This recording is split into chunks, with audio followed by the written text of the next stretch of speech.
Hey you guys, it's Christian from Super Comic Guru 9000, and I am here to review One Piece 544. Also, before we get started, I just want to let you guys know I didn't do the Toriko One Piece crossover, mostly because I know nothing, zero, about Toriko. I figured out after a little bit of research they like to cook and eat, like standard shonen heroes, but the whole thing is based on cooking. And anyway, it was a cool crossover. I really did enjoy it, but the thing is I didn't know anything about Toriko, so I didn't really have much to add, considering half of it was Toriko. There were so many inside jokes I just wasn't getting. I'll put a little clip in here so you guys can see me trying to review it. I've never watched Toriko, so I'm going into this kind of blind. All I'm seeing is a guy that looks like Ken from Fist of the North Star dressed like Goku. And I just gave up on that project halfway through, and I just said, you know what, I'll go on to next week. And it just so happens my finals were next week, or last week, so I didn't end up doing that review either. And school comes first, YouTube comes second. That's just the way it's got to be, guys.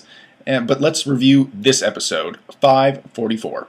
So the beginning of this episode is pretty much Arlong being pissed that Fisher Tiger is dead, and he goes after the Marines, and he busts in there, and of course he's kicking all these nameless Marines' asses. They don't even have a chance, honestly. Like, what's the point? Like, nameless people have no chance against awesome big-name characters. But Kizaru comes in, and for some reason, people in Shonen have no organs, and he shoots a light beam right through him, and just takes him out, and puts Arlong in his place, because he was going crazy, and then he takes him to jail. Jinbe gets the offer to become a warlord. He takes it because he wants to get Arlong out of prison.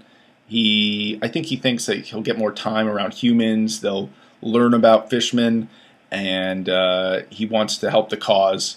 And he doesn't want to kill people anymore. He doesn't want to be a pirate necessarily. He wants to just, I think he has his underlying motivations for actually accepting being a warlord. But we obviously saw him like sitting there really thinking about it in this episode before he did it. And it obviously pissed Arlong off, because when he got out of prison, he didn't even like say hi. He just like walked right by him. And Arlong and him end up having a fight. And I mean, you can call it a fight, but I actually like that they just fist fought. It wasn't like there was no powers, there's no fishman karate, no hockey, nothing, none of that stuff. It was just them brawling, and Arlong would like punch Jinbe in the face, and Jinbe would be like, "What, bitch? That's all you got?" And he just, I don't know, like pretty much the way the fight ends is Arlong getting his ass kicked by Jinbe, and Jinbe's just standing over him, going like, "You're fucking, fuck you, dude." No powers needed, pretty much. Queen Orihime doing her thing. She was pretty much still trying to get signatures. She's going around. She had like 1,000 or 2,000 signatures out of like the 5 million fishermen's. Anyway, so she's sitting there trying to get everyone's signature, and some people come up to her and they're like, "Hey, how you doing with that?" And she's like, "Oh, I'm doing pretty good. What's up?" And I'm so happy. I have like 2,000 signatures. And they're like, we're gonna kind of like take those back."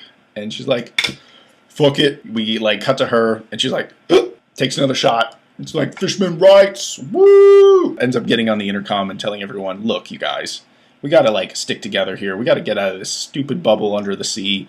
We need to go back up to the surface. Well, not go back, but we need to go to the surface. This is the next transition in our society. This is what we need to be doing. People are only scared of us because they don't know about us." This is kind of a theme we're starting to see in the whole Fishman series too. Like, people are scared of fishmen because they're different looking, and people are scared of things they don't understand or don't know about. So she just pretty much tells everyone off over the intercom, and it's pretty funny though. It's like even Queen Orihime has limits, and they got, she just got pushed to her limit. Was like, "I'm done with this. I'm just going to get drunk and tell everyone you're being idiots. I know change is hard, but we need to get through this." So the episode comes to an end with Arlong and Jinbe and the Fisher Tigers kind of splitting up into three different groups, running off, and that's pretty much the end of the Fisher Tigers. I'm not necessarily sure if we're getting another flashback. I'm feeling this is kind of done. If we get one more flashback, I think it could still be good, but this episode was obviously not as good as the last two. Not counting the Toriko crossover. I'm talking about the last flashback episodes. They were just not as good. This chapter, I would easily, this episode, I would easily give a 8.5 out of 10. That feels about right. It just wasn't the same, or didn't have the emotional impact as the last few episodes, but it was still pretty good. So that is my review of One Piece Chapter 554, everyone. If you liked the video, make sure to give it a big thumbs up. Make sure to tell me what you thought about it in the comments below. And until next time, you guys, Super Comic Guru 9000, out.